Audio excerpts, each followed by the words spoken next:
বর্তমানে ভারতের রাজধানী দিল্লিতে অবস্থান করছেন বাংলাদেশের সাবেক প্রধানমন্ত্রী শেখ হাসিনা। আর ঠিক সেই সময় এক বিশেষ সফরে দিল্লিতে পৌঁছেছেন তার ছেলে সজীব ওয়াজেদ জয়। সফরটি ছিল সম্পূর্ণ গোপন এবং নিরাপত্তা নিয়ন্ত্রিত। তথ্য অনুযায়ী জয় ভারতে পৌঁছান গত 6 জুন, ঈদের একদিন আগে। যুক্তরাষ্ট্র থেকে সরাসরি নয়, বরং একাধিক স্তরের নিরাপত্তা যাচাইয়ের পর তাকে দিল্লিতে প্রবেশ করানো হয়। ঈদের দিন অর্থাৎ 7 জুন তিনি তার মায়ের সঙ্গেই ঈদ উদযাপন করেছেন। ভারতের নিরাপত্তা সংস্থা ও দিল্লিতে অবস্থানরত আওয়ামী লীগের একাধিক বিশ্বস্ত সূত্র থেকে জানা যায়, এই সফরটির প্রকৃত উদ্দেশ্য ছিল পারিবারিক পুনর্মিলন। দীর্ঘদিন পর মা ও ছেলের দেখা হওয়ায় এক আবেগঘন মুহূর্ত তৈরি হয়। তবে এটি নিছক পারিবারিক সফর নয়, রাজনৈতিক আলোচনার সুযোগও মিলেছে বলে ধারণা করা হচ্ছে।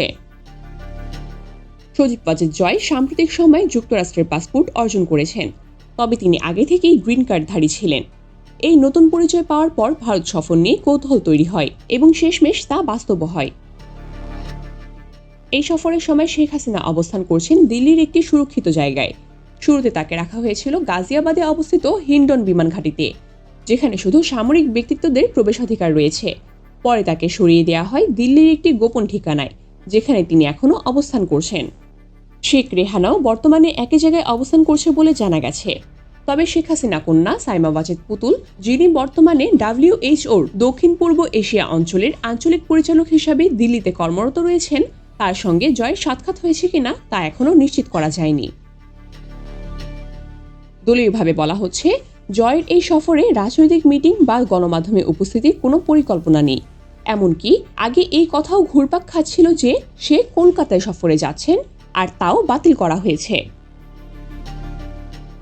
ভারত সরকারের পক্ষ থেকে শেখ হাসিনার গতিবিধি বর্তমানে কঠোরভাবে নিয়ন্ত্রণ হচ্ছে। তার অবস্থান গোপন রাখা হচ্ছে এবং পুরো বিষয়টিকে পারিবারিক সফর হিসাবেই দেখাতে চাচ্ছে উভয় পক্ষ।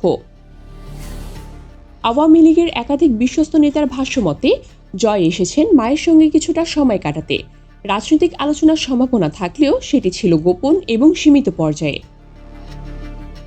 এখন পর্যন্ত জানা যায়নি জয় আরও কতদিন ভারতে থাকবেন, তবে ধারণা করা হচ্ছে এটি স্বল্পমেয়াদী একটি সফর। হয়তো 1 থেকে 2 সপ্তাহের মধ্যেই তিনি ভারতে অবস্থান শেষ করে ফিরে যাবেন।